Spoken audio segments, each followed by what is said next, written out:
This is the Nature's Place podcast number 2. Welcome. Today I would like to go a little deeper into the explanations last time as to what we are about at Nature's Place. The wisdom traditions of the West comes to us primarily from Greece. And back in the old days, on top of the door at the temple in Delphi, it is said that there were these two words written, "Know thyself." And this question, this phrase is thrown around the world. I hear it all the time. And people are queried, various answers are given. Some lower-minded folks will tell you, I'm a plumber, I'm an electrician, I'm an office worker. And others will insist on, I'm a light being, I'm a human being. A simple answer. But what is a human being is the question here. And that question is never really clearly answered. While there is a good explanation. And understanding this allows us to properly care for a human being. Because how can you care for something you don't understand? So this is some of the most important information I ever came across, and I've been cherishing it for a long time. It came to me from the people that were involved in total biology. They were all a student of this esoteric tradition, student of a specific teacher. His name was Michael Ivanov. He was given the name Omram by some Indian mystics when he traveled there. So Omram Michael Ivanov is his full name, as he was presented as. He was an old man from Bulgaria. Omram was a student of his teacher Peter Deneuve. They were both from the Hermetic, Western, Christian, mystic traditions. Rosicrucian knowledge, this type of schools of understanding of wisdom. And Omram created something very specific. He turned the explanations of the 7 bodies of the Eastern traditions, named the 7 chakras, and each has a body linked to it. It's a similar explanation, but it doesn't go in the depth that Michael Ivanov took it. So Michael created this chart.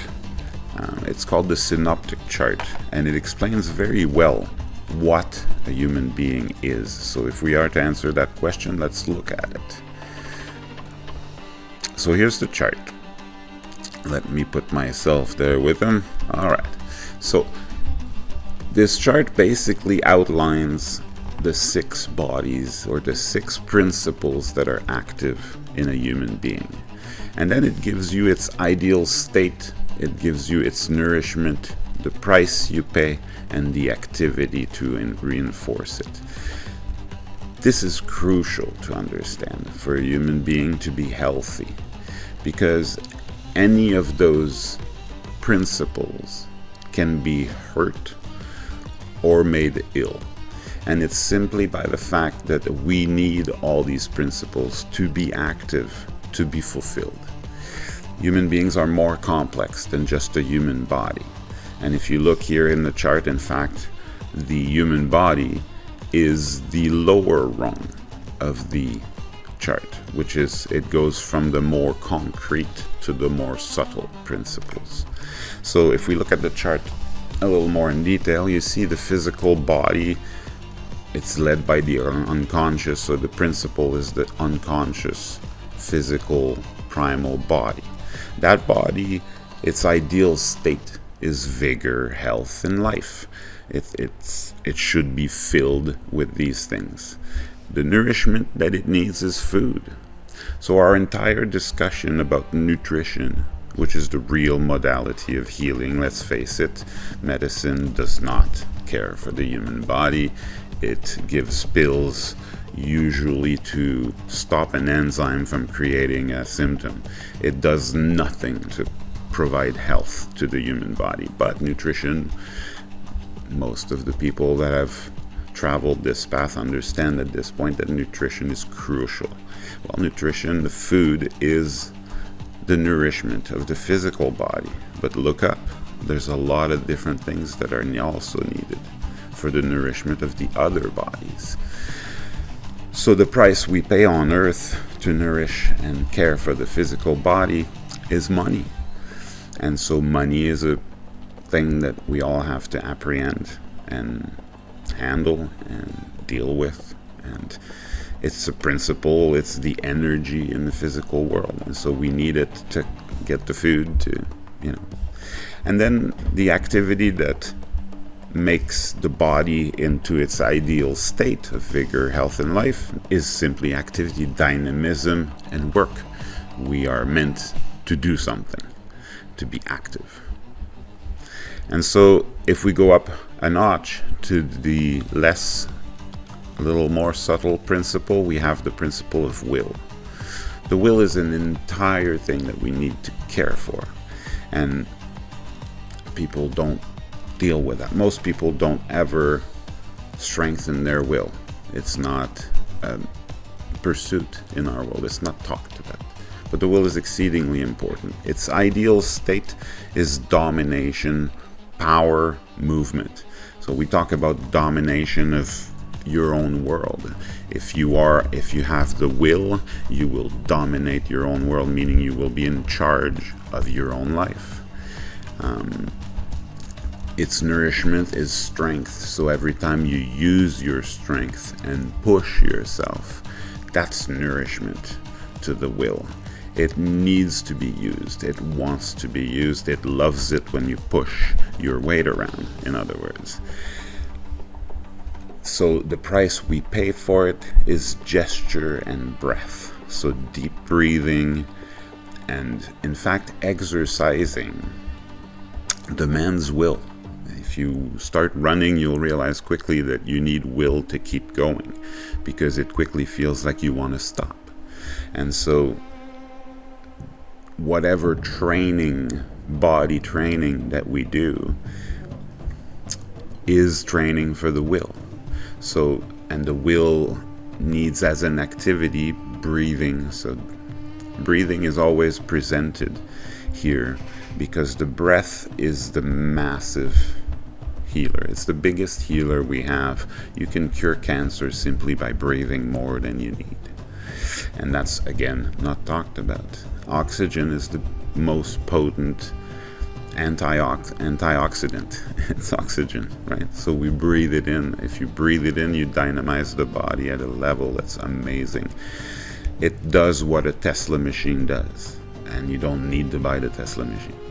You can have breathing sessions. It develops the will and it reinforces the body. Now, Rama Ivanov created, if you look at the column there, it says gymnastics and gymnastic dance and paneurythmy. Paneurythmy was a specific type of dancing. It was a mix of yoga and posture and different things that he saw as a good way to exercise the will. But in my mind, any type of focused, attention-filled physical activity, and that where you need to push yourself, strengthens the will. If we go up another level, we see the third body is the heart. And I mean, as we go through this, you start to realize that, all these things need addressing. Your heart's ideal state, and the heart is the consciousness, because bring it to this is the fact that we have more than one brain. It's more and more understood that our gut has more neurons, or nearly as many neurons as the brain. Like it's a network in there, it's dense, and in mystical traditions they tell you that the heart is what matters. So when we make decisions, there's different parts that can be active. You can choose with your intellect, but you can choose with your heart.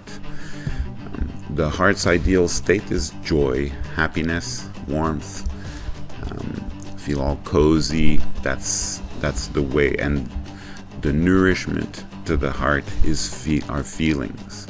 And so it's important to have feelings. And feelings are natural. People shy away from negative feelings, but they serve a purpose. They have healing power. And so when you're sad, you should cry. When you're happy, you should laugh. When you're pissed off, you should scream. These things come up, they well up, and it needs to be expressed. And it reinforces the heart to express them. When we disagree with what's going on, we feel something is wrong, saying it is important. It reinforces the heart. It reinforces again our position as a human being here, as a part of the whole consciousness. They emerge as an attempt by consciousness, the one consciousness, to reestablish balance. And so emotions are important to pay attention to and to express. And the price that we pay for emotions is love. Do I need to explain? Human beings, to be fully healthy, need to love.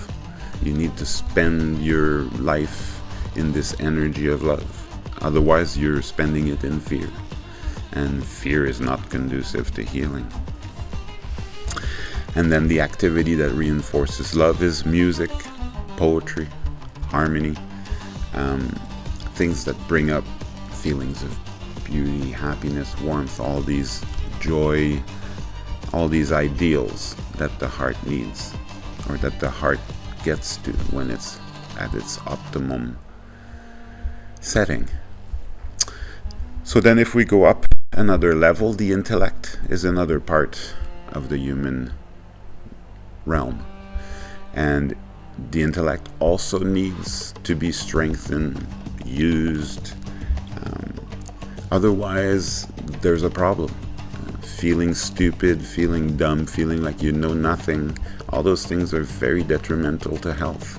So the ideal state of the intellect, the self-consciousness, is called here too, because self-consciousness means knowing what you are, but also where you are and everything that surrounds you, and how that affects you. And so the ideal state of the intellect is knowledge, learning, light. Light is the symbolic way of putting this, is whatever brings light onto a dark space, the knowledge of understanding. So the nourishment for this body is thoughts. And many people never really ponder, never contemplate, never think about things. It's important to do so. The price we pay is wisdom. Wisdom means knowledge in action. And so when you take your understandings and you practice them, that is wisdom. And applying it is the price we pay, because it costs to apply wisdom, because most people don't want wisdom. And when you bring it up to the table, you make people upset. And the activity that reinforces wisdom, well, it's like, as I said, the contemplation, meditation, profound study, getting in depth into the understanding of things. If you don't have an intellectual pursuit, there's an entire part of you that's missing and that's suffering in the background, because we all have this need to understand, this need to know. And if we disregard it, for all sorts of reasons, people think they cannot possibly know or understand, and so they don't even try. It's an intrinsic part of the human body, and it needs to be used, just like all the other levels. So then we raise it to even more subtle areas of the human being. We have the soul, super consciousness it is called. Its ideal is space, immensity, and the infinite. The nourishment is impersonality and selflessness. So this is where we get into the realm of, once you connect to who you really are, once you are connected with the 4 lower levels of the chart, you start to realize that you are part of the one, and that then life in service becomes a no-brainer. It becomes the thing that makes you feel right. And that's when you're living in the soul level. And that's why the nourishment is impersonality, selflessness, so service. Once you're doing things absolutely not for yourself, you're building this soul body. The price we pay is fusion, dilatation, ecstasy. So ecstasy is a way to put it in esoteric terms, but is basically when once you act at the soul level, you no longer need recognition as I'm the one that's initiating this. You become selfless, and therefore your uniqueness is diluted into the one. You no longer care because you are living in the one consciousness. So the fusion is you now fuse with people instead of needing to be looked as something special, something apart, something above, or whatever. At the soul level, you live in consciousness. And then the ultimate level that we also all need to develop is the spirit, divine consciousness now. And so its ideal is time, eternity, and immortality. So again, as you raise in consciousness, when you connect truly to the one, you lose the fear of death. You lose the need to prove something to anyone.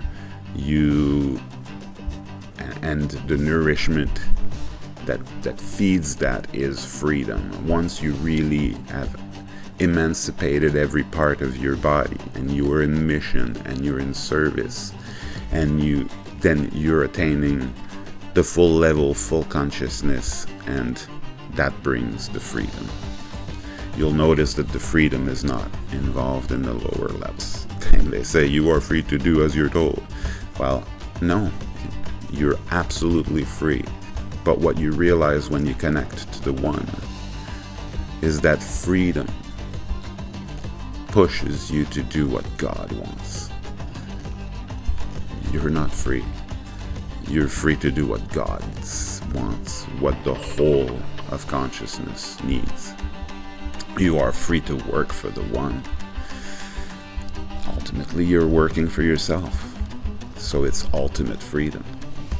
And so the price to pay is truth, and as many know, the truth has a price. The activity that reinforces it: identification, union, and creation. Once you identify with God, once you connect, and once you understand and live in the spirit, divine consciousness, it becomes evident that you are the creator and you are part of it. So this was the chart, and I hope you put a lot of thoughts into this. This is at the basis of our healing methodology that we are bringing to the world. I think that true, long-lasting healing is not possible without this framework. And some people will heal through nutrition, but if they don't address the rest of these principles, it's very likely that these diseases will come back. Often the cause is not in the physical realm. There's always a mirror, meaning that the person who has an illness in the emotional body will manifest it by eating crappy food and getting themselves depleted. in exactly the right way to cause the illnesses, as we will learn in total biology. This is all linked. This all works together. And it's powerful. So I hope you enjoyed this, and looking forward to seeing you on podcast number 3.